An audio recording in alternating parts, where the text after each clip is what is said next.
Hi, welcome to Srimathi kitchen. இன்றைக்கி ஸ்ரீமதி கிச்சனில் முட்டை உடச்சி ஊற்றி தொக்கு எப்படி செய்கிறதுன்னு பார்க்கலாம். அதுக்கு தேவையான இன்க்ரீடியன்ஸ் என்னென்னு பார்க்கலாம். நான் இங்கே வெங்காயம் கட் பண்ணி எடுத்து வச்சுருக்கேன், தக்காளி, பூண்டு தட்டி எடுத்து வச்சுருக்கேன், இஞ்சி கொஞ்சமாக, ஒரு பச்சை மிளகாய், கருவேப்பிலை, கொத்தமல்லி, 4 முட்டை, மிளகாய்த்தூள், உப்பு, மஞ்சத்தூள், எண்ணெய், கடுகு. இப்போ எப்படி செய்கிறதுன்னு பார்க்கலாம். இப்போ கடாயில் நான் கடலை எண்ணெய் ஊற்றிருக்கேன். இப்போ இதில் கடுகு சேர்த்துக்கலாம். நல்லா வெடிச்சிடுச்சு. கட் பண்ணி வச்ச வெங்காயம் சேர்த்துக்கலாம்.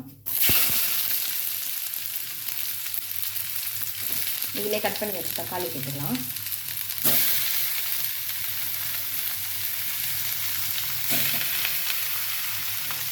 வெங்காயம் தக்காளி நல்லா வதங்கட்டும். வெங்காயம் தக்காளி நல்லா வதங்கணும்.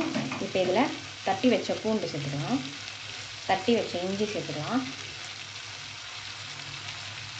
இப்போ இதை நல்லா கலந்து விட்டுடலாம்.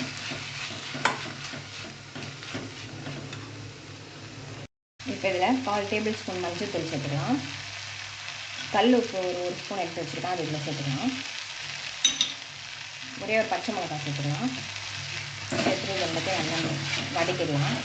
வெங்காயம் தக்காளி நல்லா வதங்கணும், அப்போ தான் நல்லா டேஸ்ட்டாக இருக்கும். இப்போ இதிலே கொஞ்சமாக கருவேப்பிலை சேர்த்துக்கலாம். இப்போ இதில் குழம்பு மிளகாய்த்தூள் 1 ஸ்பூன் எடுத்து வச்சுக்கலாம், அது இதில் சேர்த்துக்கலாம். சேர்த்துட்டு நல்லா கலந்து வைக்கலாம். இப்போ இதில் தண்ணி 1 டம்ளர் சேர்த்துக்கலாம். சேர்த்துட்டு இது அப்படியே கொஞ்சம் கொதிக்கட்டும்.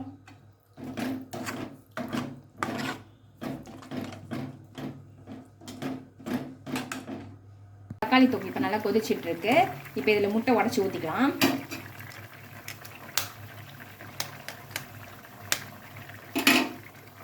தனித்தனியாக ஊற்றிக்கணும். இப்போ நம்ம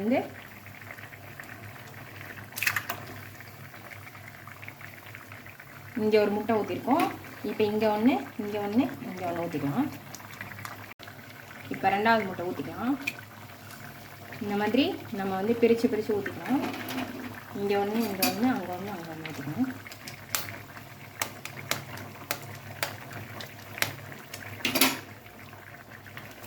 இப்போ இதை நம்ம கரண்டி வச்சு கலக்கக்கூடாது, இது அப்படியே வேகணும். 4 முட்டையும் இங்கே ஒன்று, இங்கே ஒன்று, இங்கே ஒன்று, இங்கே ஒன்று உடச்சி ஊற்றியாச்சு. இப்போ இது அப்படியே வேகணும், நம்ம கரண்டி வச்சு கலக்கி விடக்கூடாது, இது அப்படியே வேகணும். இப்போ ஸ்லோவாக 1 சைடு வெந்துட்டுருக்கோம். இப்போ லைட்டாக நம்ம ஒரு பக்கமாக எடுத்து லைட்டாக திருப்பி போட்டுக்கணும், உடையாமல் அப்படியே நம்ம திருப்பி போட்டுக்கலாம்.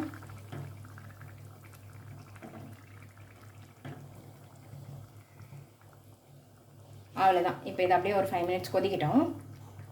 முட்டைலாம் நல்லா வெந்துடுச்சு. உடச்சி ஊற்றுன முட்டை தொக்கு சூப்பராக ரெடி ஆகிடுச்சு. இங்கே பாருங்கள், முழுசாக இருக்கும் முட்டை, சூப்பராக இருக்கும். இப்போ இதில் ஃபைனலாக கொத்தமல்லி சேர்த்துக்கலாம். அவ்வளோதான், உடச்சி ஊற்றின முட்டை தொக்கு சூப்பராக ரெடி ஆகிடுச்சு. இதே மாதிரி செஞ்சு பாருங்கள், சுவைச்சு பாருங்கள். வீடியோ பிடிச்சிருந்தா லைக் பண்ணுங்கள், ஷேர் பண்ணுங்கள், கமெண்ட் பண்ணுங்கள், மறக்காமல் சப்ஸ்கிரைப் பண்ணுங்கள். தேங்க்யூ.